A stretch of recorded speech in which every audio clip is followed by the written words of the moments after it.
আসসালামু আলাইকুম। আজকে আমি দ্বিতীয় শ্রেণীর দ্বিতীয় প্রান্তিকের বাংলা বিষয় নিয়ে আলোচনা করব। এখানে পূর্ণমান থাকবে ৬০ এবং সময় থাকবে ১ ঘন্টা ৩০ মিনিট। ১ নং প্রশ্নে বলা হয়েছে যে কোনো ৪টি শব্দের অর্থ লেখো। অর্থাৎ এখানে মোট ৬টি শব্দ দেওয়া রয়েছে।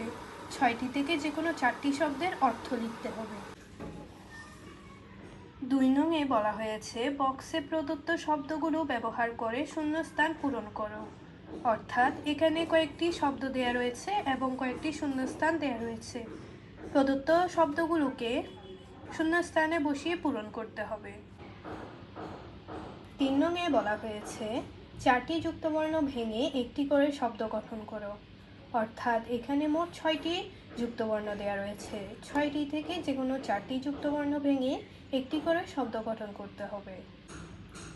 ৪ নংয়ে বাম পাশের সাথে ডান পাশের মিল করতে হবে। অর্থাৎ এখানে বাম পাশে রয়েছে ৪টি বাক্যাংশ এবং ডান পাশে রয়েছে ৬টি বাক্যাংশ। বাম পাশের ৪টি বাক্যাংশের সঙ্গে ডান পাশের সঠিক ৪টি বাক্যাংশের মিল করতে হবে। ৫ নংয়ে বলা হয়েছে যে কোনো ৪টি শব্দ দিয়ে বাক্য গঠন করো। অর্থাৎ এখানে মোট ৬টি শব্দ দেওয়া রয়েছে। ৬টি থেকে যে কোনো ৪টি শব্দ দিয়ে বাক্য গঠন করতে হবে। ৬ নংয়ে মোট ৬টি এক কথায় প্রকাশ রয়েছে। যে কোনো ৪টি এক কথায় প্রকাশ করতে হবে। ৭ নংয়ে মোট ৪টি বাক্য রয়েছে। বাক্যগুলোতে সঠিক বিরাম চিহ্ন বসাতে হবে। ৮ নংয়ে মোট ৫টি প্রশ্ন রয়েছে।